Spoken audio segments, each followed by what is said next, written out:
Good morning, everyone tuning in. It's a beautiful morning to talk about some of the latest CFL news. Today, we are going into two main subjects, quarterbacks and coaching staff changes. There's been a lot of them recently, so there's a lot to talk about today. But it's been a while since I've done a solo show, so all comments, input, anything you want to hear about is very appreciated.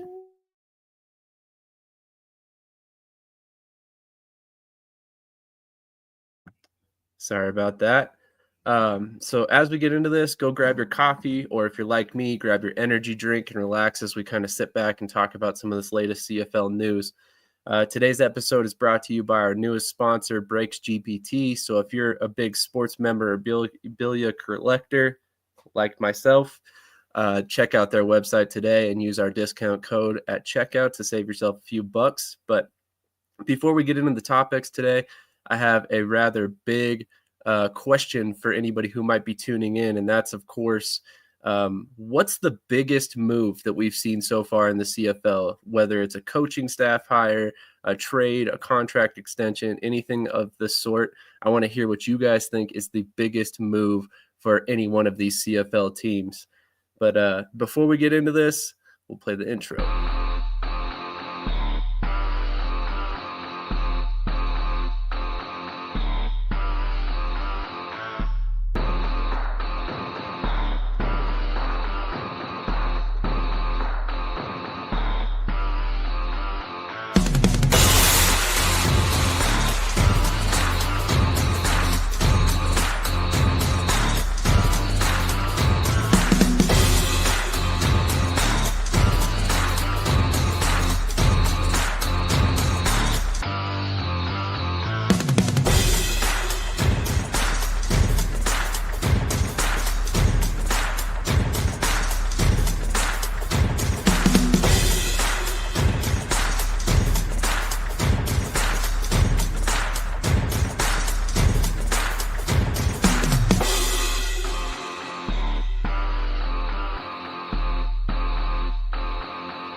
Well, in my personal opinion, there's one move that we have to kind of start with here, and that, of course, has to be the move to trade for Vernon Adams by Calgary. I personally think this is one of the biggest moves this offseason. And again, make sure you guys are dropping in the comments which move you think is the biggest, because I know it's probably not going to be the same one that I feel. But anyway, Vernon Adams last season was on a trajectory to be the MOP of the CFL prior to an injury that ended up occurring and causing the return of Nathan Rourke from the NFL. Just last season, Vernon Adams passed for over 4,700 yards and 31 touchdowns in BC. This past season, he was on pace for record-breaking numbers, including 6,150 passing yards prior to the injury. Unfortunately, the injury kind of derailed his season, and then at that point, he was the backup moving forward.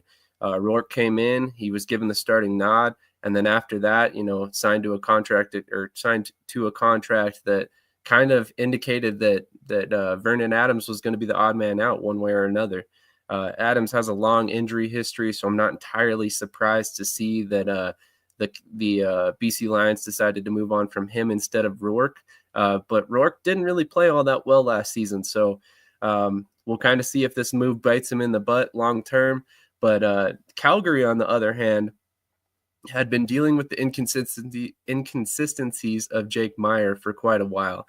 There's games where he looks like the next coming of a great CFL quarterback, and then the very next week he's throwing 4 interceptions like he did this season. And we'll get into him a little bit more later here. Obviously, he's been traded from Calgary to Saskatchewan, which we'll discuss in a minute.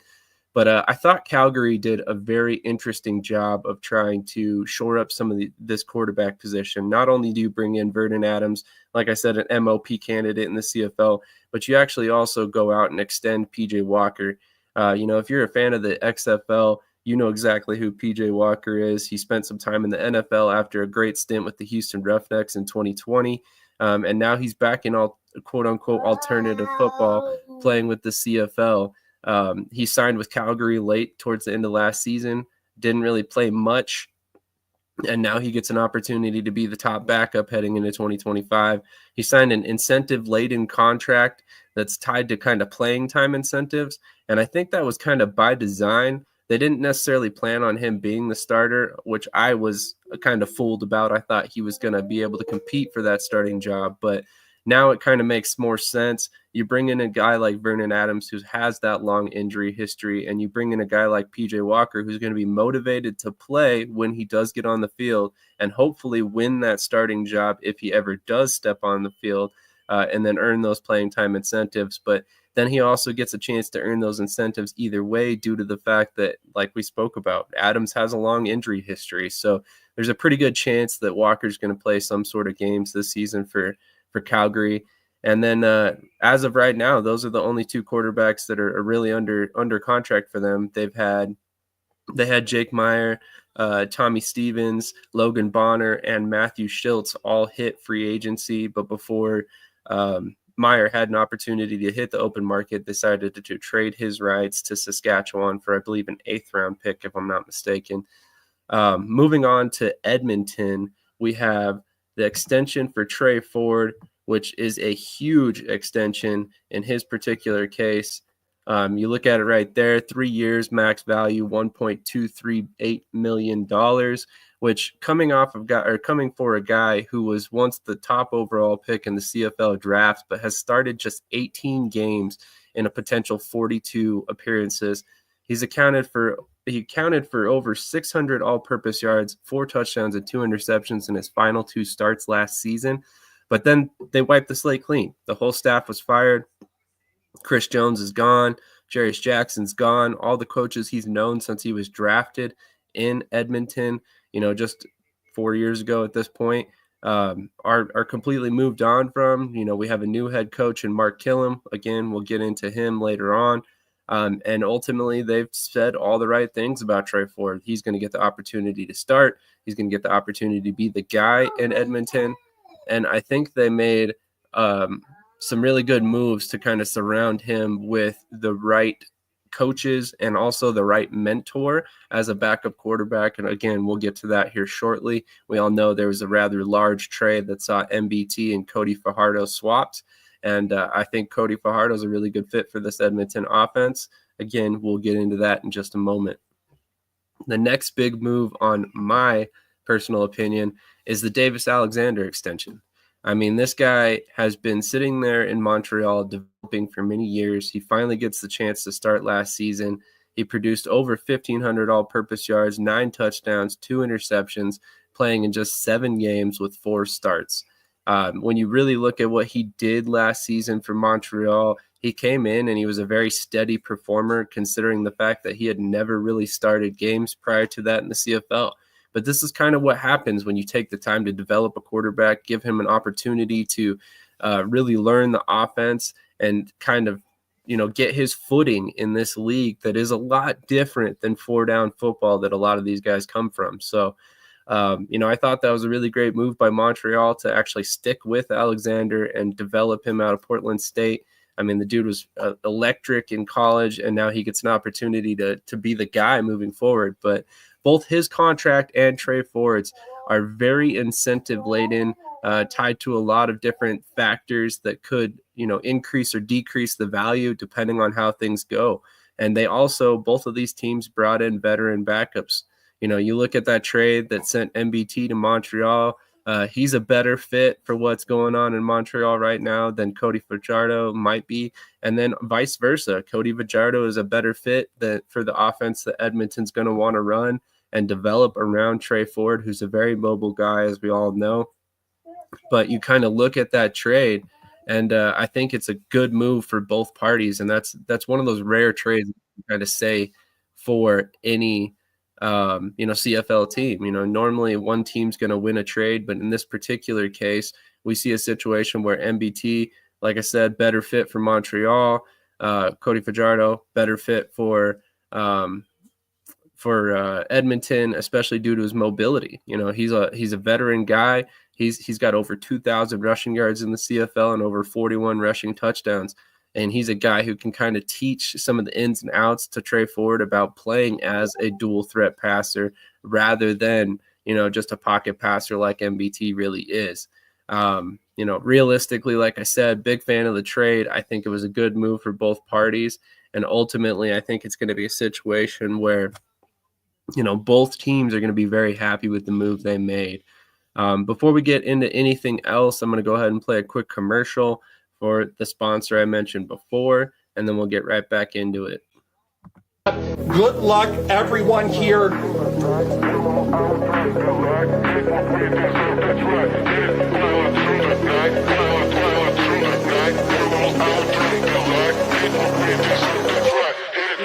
Oh my Lord, who is this? Joe Burrow! Joe Burrow! AFC North smoked it right here, baby. Fanatics, authenticated Joe Burrow on the speed, incredible hit, going to Alpha Wolf. Congratulations, Alpha.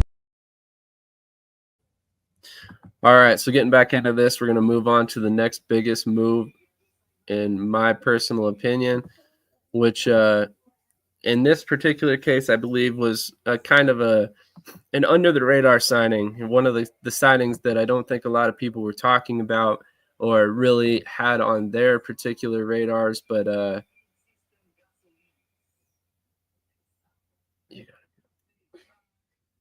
that's Caleb Evans from Montreal. Caleb Evans was their short yardage option and a guy who really kind of stepped up in that role as he added weight and kind of designed his body around the role that he was asked to play.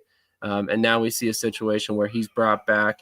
He may not be entirely healthy when the season starts, and we might see him start on the 6-game injury list. But I honestly don't think that's as big a deal as most people might look at it. You have Davis Alexander, you have MBT there, and then now you also have Caleb Evans as the third string quarterback. That's a lot of starting experience in the CFL, which I think is a huge move for Montreal that is, again, going to be a Grey Cup contender in 2025.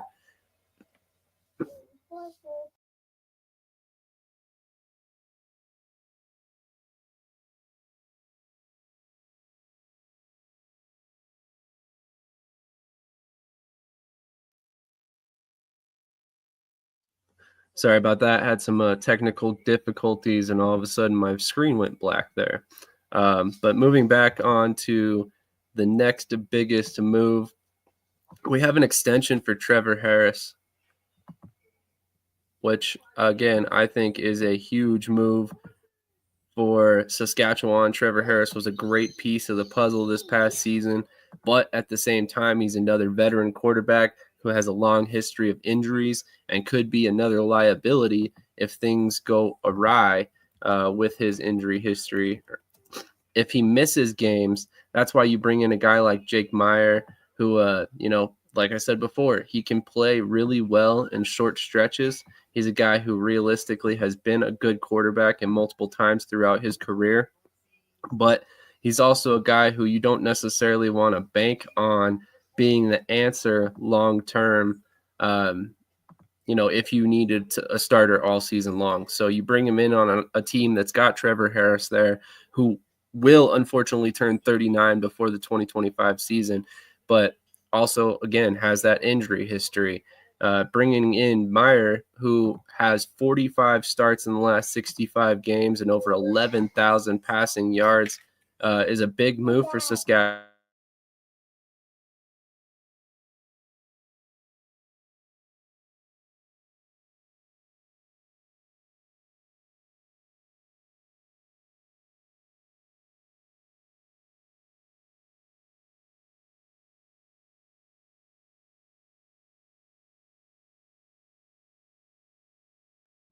Sorry about that, Joel.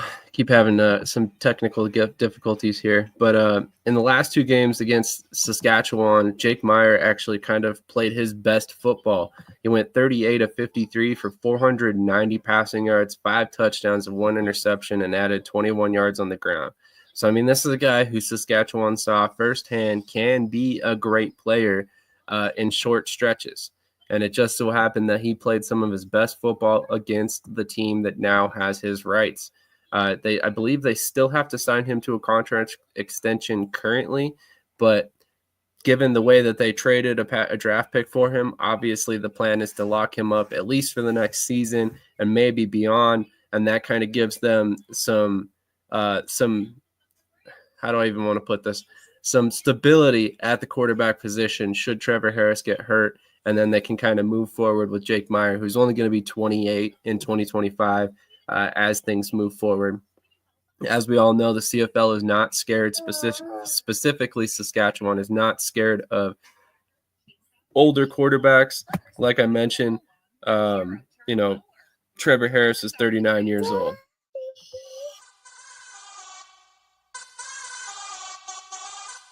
This is current. It's the card my parents used to pay me for mowing the lawn, running errands, and doing well in school. Oh, wow. This is the card I used when we got the idea to make our own clothes. And we spread the word, drove downtown, and sold everything we made. This is the card I used to do the things that really matter. This is Current. Visit current.com and download the app for free today.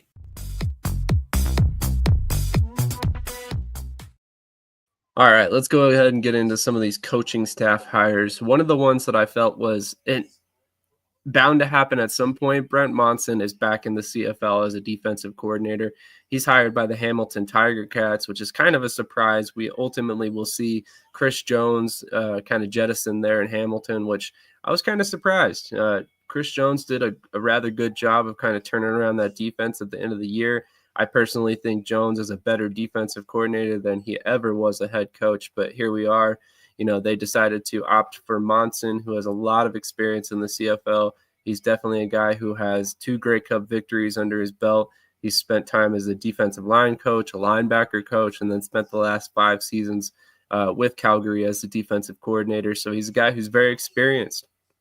He's definitely a fit for the job. But again, it was a little bit of a surprise to see him ultimately move on, despite the fact that Calgary had him there for almost 15 years. But Calgary has kind of going all in on 2025. They knew they needed to make some changes. And I feel that Monson and Mark Killam, who ended up the head coach of the Elks, who we will talk about here shortly, they ended up kind of scapegoats. We see it every year. There's always coaching staff changes due to these teams needing to kind of send a message to the roster, the coaching staff, etc. And that was one of these situations where Calgary felt that they needed to make some moves and kind of move on for some guys who had, possibly gotten complacent. Monson had been there for 15 years. Killam had been there for over 20. Both of those guys had been in their positions, their specific positions they were in for a very long time. And now we see some new names come in, which we'll get to here shortly with Calgary. But, moving on, we're going to go ahead and talk about the Elks coaching staff first. And I personally think this is one of the more interesting staffs, and it's one that I kind of like to see. When you look at some of the guys that they've brought in, a lot of these guys are former players or staff for the Elks, and they're kind of returning to where it all sort of began for them. Starting off there with President Chris Morris. He played from Edmonton from 1992 to 2005 as an offensive lineman. He was then, retired, got into coaching in 2013. He was the Alberta Golden Bears head coach from 2013 all the way back up to 2024.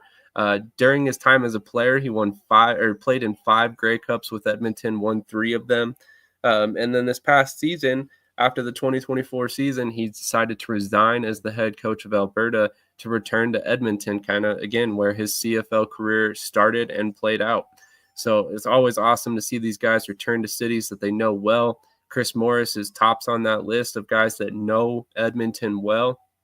But following closely behind right there is general manager and vice president Ed Hervey. I mean, he spent 3 years in the NFL as a player from 96 to 98 before he ultimately jumped into the CFL and really got his career started and cemented. You know, he spent 8 seasons in Edmonton as a player from 99 to 2006. Started out as a scout, worked his way into GM after 6 years, again with Edmonton. Spent 4 years as the GM for the Eskimos from 2013 to 2016 before moving on to BC in the same role. Ultimately, in 2020, he was let go from the Lions, and they ultimately kind of parted ways, and he sat out for a year or two before joining the Tiger Cats as the assistant GM, where he spent 2 seasons before he was promoted in 2024. Tiger Cats decided to move on from him after the 2024 season, which I personally don't agree with. You didn't even give the guy a chance to really to build the roster, but I understand you're cleaning house. You kind of want to start over. So you move on from Hervey. You move on from, the defensive coordinator, Monson. So now you're back into a situation where you have another fresh start in certain positions.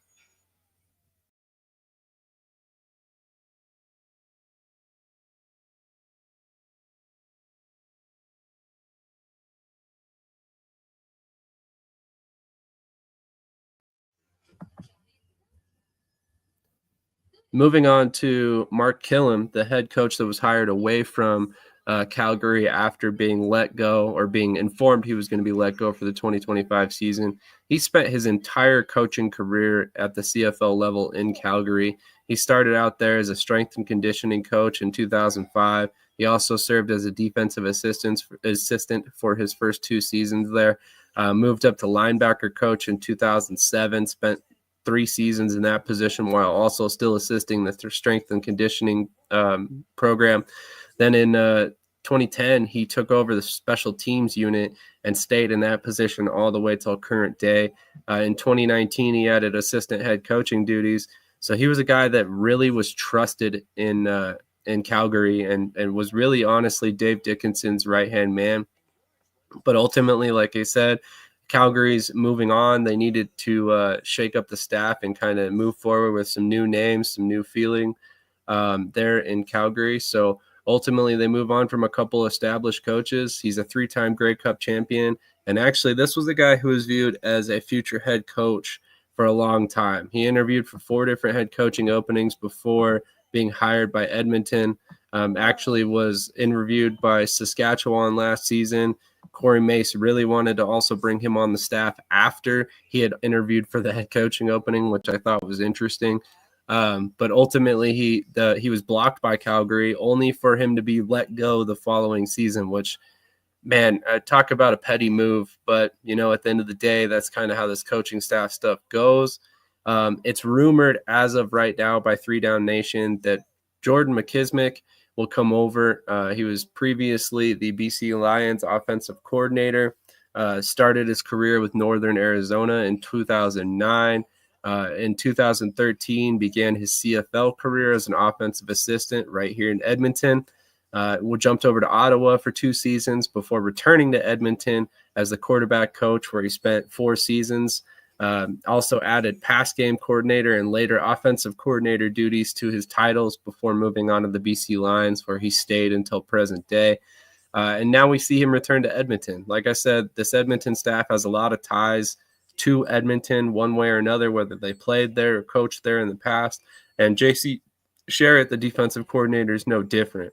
J.C. Sherritt played 8 seasons in Edmonton, won a Grey Cup in 2015 as a player. Then he moved on to coaching shortly after his career.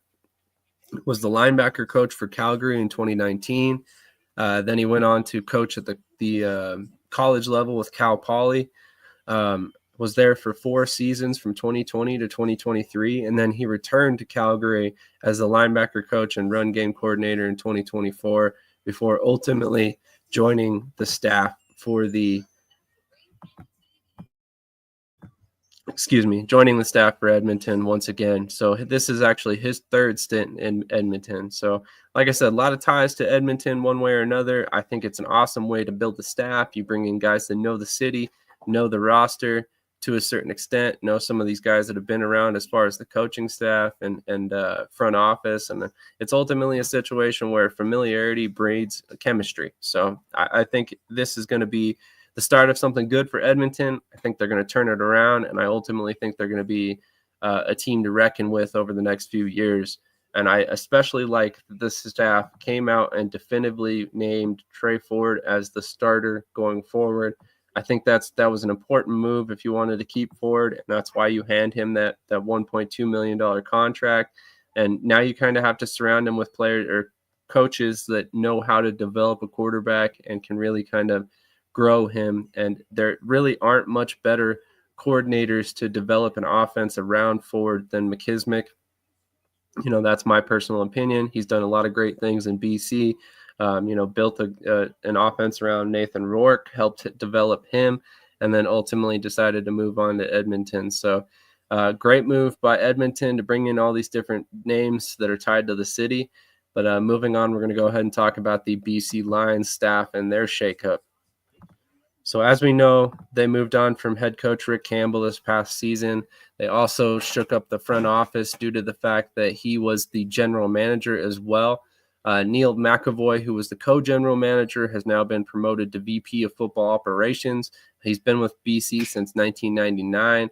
He's a three-time Grey Cup champion with BC. Spent 15 years as the player personnel coordinator, another 4 years as the director of player personnel, and then took over as director of football operations in 2014. So this is a position that he really knows well. He can kind of oversee as the VP of football operations, and he gets a little bit of a promotion after outlasting, the head coach. So he took over as the co-GM with head coach Rick Campbell in 2021 when they hired Campbell. I personally think he's done a great job in that position. Brought in guys like Nathan Rourke, like Vernon Adams, like Mathieu Betts. So you move on with with a familiar face and not necessarily restart everything. They also decided to promote another player, another person within Ryan McMaden. He's actually a guy who began his career in the Arena Football League with the Spokane Shock. Spent from 2007 to 2012 with them. As the director of player personnel to begin with for three seasons before moving on to GM, where he spent 4 seasons in that role. And then he was hired by BC for the first time as the director of U.S. scouting. He held that position for 5 seasons from 2013 to 2017 before moving on to Winnipeg, where he spent a brief amount of time. He was there for 2 seasons before the 2020 cancellation. And then he returned to BC as the director of U.S. scouting. And then ultimately took over as assistant general manager and director of player personnel in 2021. He's a guy who ultimately has a lot of experience. He won 2 AFL championships in 2009 and 2010, just before moving on to BC. And then also won a Grey Cup in 2019 with Winnipeg. So a guy who's had a lot of success in every role that he's held throughout his career. He's a guy who knows the ins and outs of the U.S. market in terms of scouting. So he's a guy I feel like can do a lot of good things here in BC and maybe bring a fresh approach to that front office, even though he was still kind of there. Looking at their head coach, Buck Pierce, former Lions quarterback from 2005 to 2009, returned for his final plays in 2013 after he played for Winnipeg for a couple seasons there. He began coaching immediately after his career as the running back coach for Winnipeg for 2 seasons before moving over to quarterbacks, his more suited position, and then ultimately took over the offensive coordinator duties in 2020, where he remained until present day. Ultimately gets hired as the head coach for a team that started his CFL career, so always cool to see there. He won 3 Grey Cups throughout his career, so another guy with a lot of winning in his background. And then ultimately he brings back another guy that he knows fairly well from his time as a player in BC, and that's Mike Benavides, the special teams coordinator. Benavides has been all over the CFL. He spent, 3 seasons with Calgary early in his career, then went to BC for the first time, oversaw special teams and linebackers from 2003 to 2007. Then he moves over to defensive coordinator, retains those linebacker coach duties from 2008 to 2011. Then he's hired as the head coach for BC, actually puts up a relatively good record, 33-21, but lost every year in the playoffs in his 3 seasons as head coach. Excuse me. Moved on to the assistant head coach and defensive coordinator position with Edmonton, where he spent a couple seasons, added linebacker duties once again in 2018 before he was ultimately let go. Spent the 2019 season out of the CFL before being hired by Ottawa, where he spent 21 and 22, even though he was hired in 2020.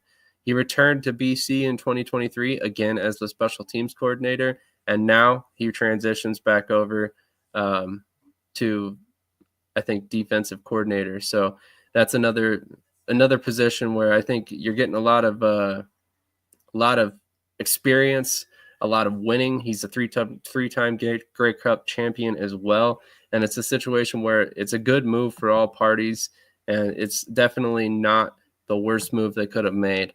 A very experienced coach, very experienced staff, and that's something that is always going to breed some sort of good faith, especially with players moving forward. So good moves by BC, and they kind of get their restart they've been looking for. Before we get into Calgary, going to play a quick commercial, and then we'll move on.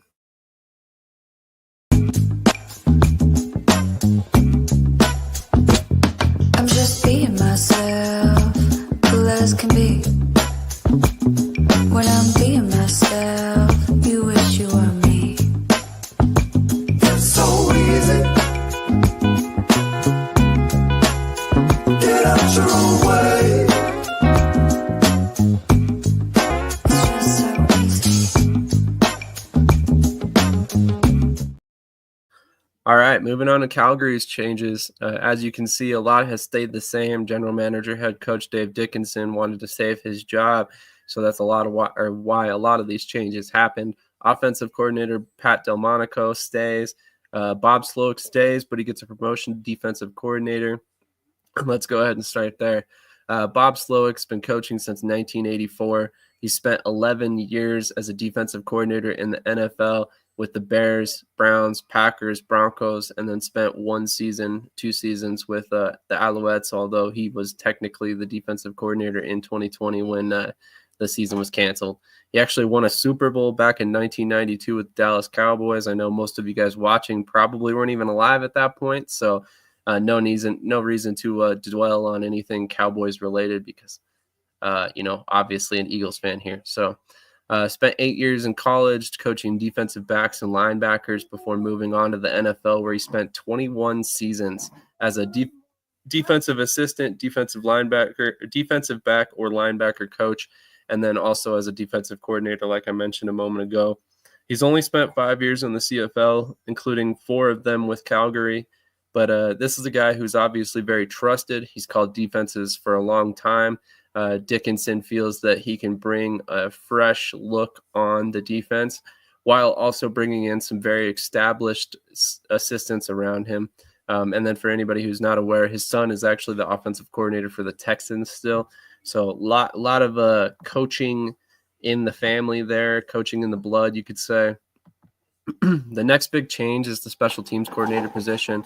Craig Dickinson, the older brother for Dave Dickinson, former CFL head coach. He spent 21 years in the CFL coaching either special teams, running back, or, as a head coach himself. He spent 3 years as an assistant special teams coordinator in the NFL as well, and then also 5 years coaching college. Has over 2 decades of experience coaching special teams in general. He was a special advisor in 2024, so it was kind of expected that he was going to stay on the staff in one way or another. And then as soon as Mark Killen was let go, it kind of made sense that Dickinson was going to get the job as the special teams coordinator. There at defensive line, you've got John Bowman, former defensive lineman in the CFL for a very long time, spent 14 years in CFL or in Montreal. Was a 9-time CFL East All-Star, 2-time CFL All-Star, and then ultimately spent 3 years with the BC Lions when he first got into coaching in 2022. Inducted in the college or the CFL Hall of Fame in 2023, and ultimately ends up in Calgary in 2025. So very experienced staff.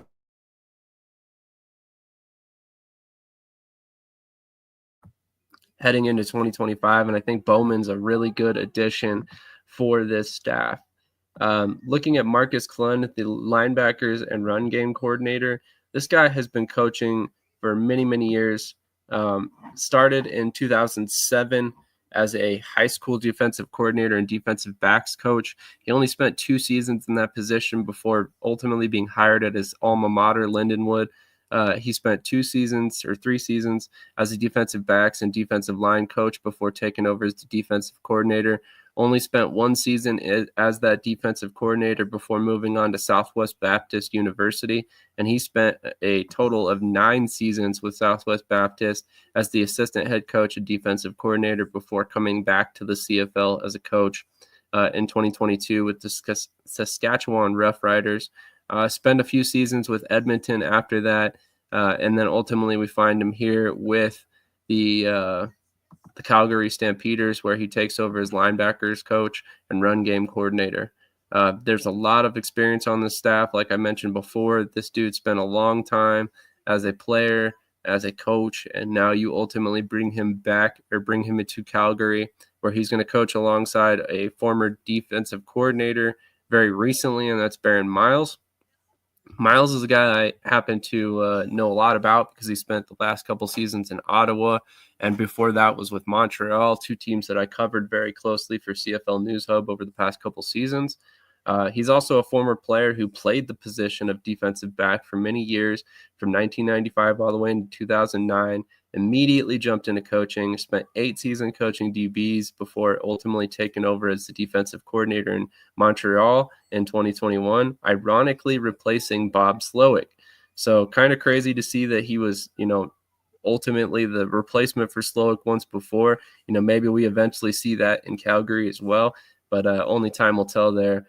Spent 4 seasons, as I just mentioned, as a defensive coordinator, 2 with Montreal, 2 with Ottawa, and then ultimately mutually parted ways with Ottawa earlier this season, who still hasn't to this point filled their defensive coordinator position, although they've interviewed some promising candidates.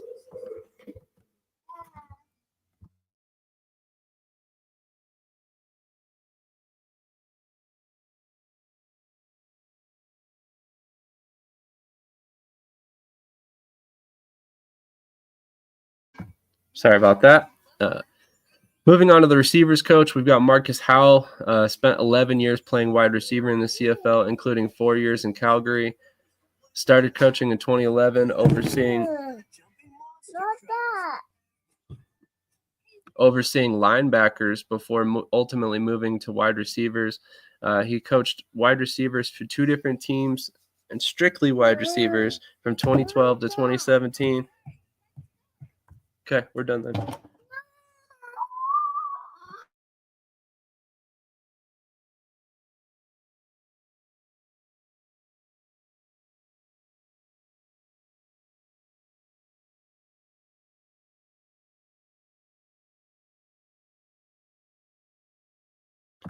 Sorry about that. The Munchkin is getting a little fussy. Been sitting here for a little while. Ultimately, he's coached, like I said, wide receivers for 2 teams for 2012 to 2017 before ultimately serving as a pass game coordinator from 2018 to 2024, as well as overseeing wide receivers from multiple different teams. He's kind of a guy who's viewed as a potential offensive coordinator candidate in the near future. Would not shock me if in the next year or 2 we see him getting a bunch of interviews for an offensive coordinator position. He's very qualified, knows the receiver position well, obviously has spent a lot of years communicating with quarterbacks given his time as a pass game coordinator, and he also spent some time as a run game coordinator with Edmonton as well, so got to see both sides of the offense. Like I said, only a matter of time before he ultimately moves on and decides to take an offensive coordinator position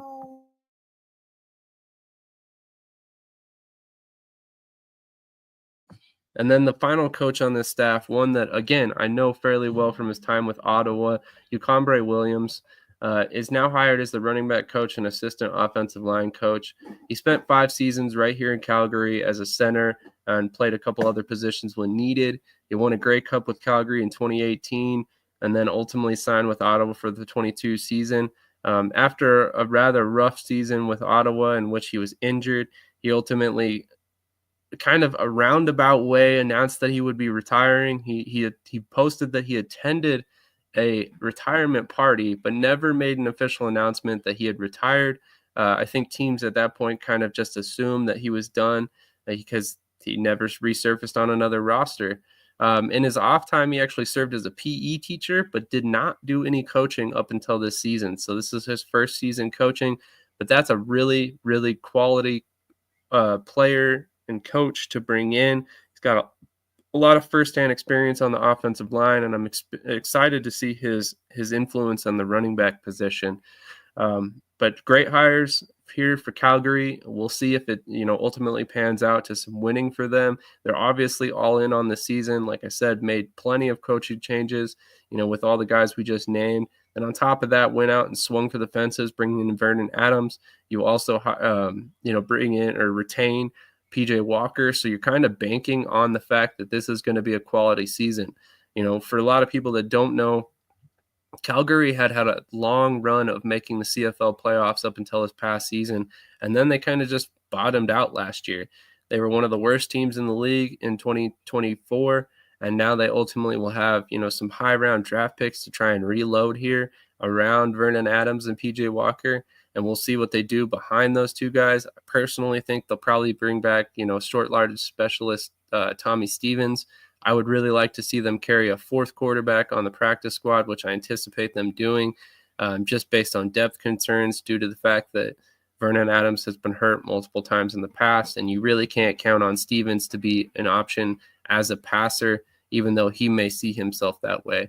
This is the guy who once moved to tight end in the NFL with the Saints, was almost Taysom Hill 2.0, but then was ultimately released before he moved on to playing in the CFL after some stints with the Giants and a couple other teams. I think the Panthers were in there as well.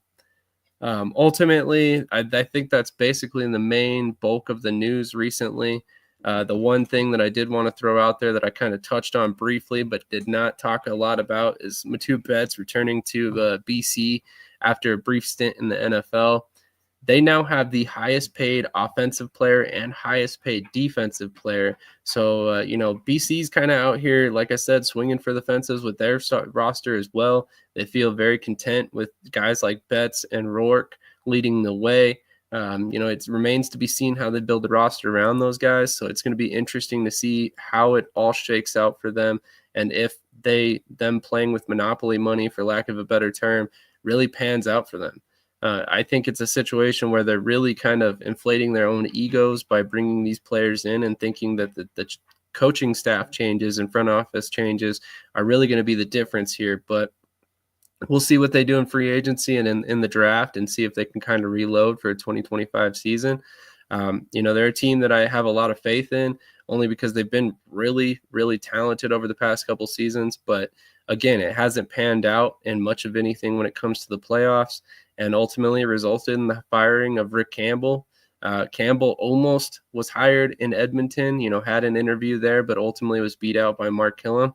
So we'll see if he ever resurfaces back in the CFL as a head coach. He might be a guy who has to kind of spend some time as an offensive coordinator or defensive coordinator or something of the sort before he ultimately gets that opportunity again. But he's also a guy that I think is qualified as a head coach. He had a lot of success with Ottawa. I think this was his 3rd straight head coaching position as he had jumped from team to team to team, and ultimately, just didn't pan out with BC. We'll see what happens in the near future, but I think the way he handled the quarterback position is actually a big reason why we see them move on and ultimately hire an offensive coordinator. The plan moving forward has to be that you build this offense around Nathan Rourke and you give him every chance to succeed and hope that you can get him playing to that MOP level once again. But like I said, a lot remains to be seen, a lot of questions to answer for BC, a lot of questions to answer for Edmonton. and Calgary, even though that they've done some promising moves in all of these stops. If you like this episode, I know it was kind of me rambling about a lot of these coaches and quarterbacks. Hit that like button, comment, make sure you're subscribed or follow us anywhere you've caught this episode. I personally love the CFL. We talk a lot about it. We have a weekly show during the season. It's kind of, slows down during the offseason. There isn't a ton to talk about. And then we do a big compilation episode like this where we're talking about a bunch of different news all at once. We'll be back before the end of the year, or before the beginning of the season, I should say, because the end of the year is only 2 days away. So I expect to probably do a draft episode at some point. And hopefully by then my co-host, Michael Washington, will be back. Our schedules just haven't lined up recently, and that's the only reason he's not here. Don't worry, there's no bad blood or anything like that. Michael's my guy. I can't wait to do another episode with him. Again, if you guys enjoy this one, hit the like button. Go check out Breaks GPT, our new sponsor. Make sure you go check out their website. They've got a lot of great stuff. Recently got in some new merchandise that I think everybody will enjoy. And ultimately, we'll catch you guys in the next episode. Also, catch our NFL pregame show, which is coming up here soon. And we will definitely be discussing, some very interesting matchups this weekend and the potential playoff picture coming up. So on that note, I'll catch you guys on the next one. Have a great day.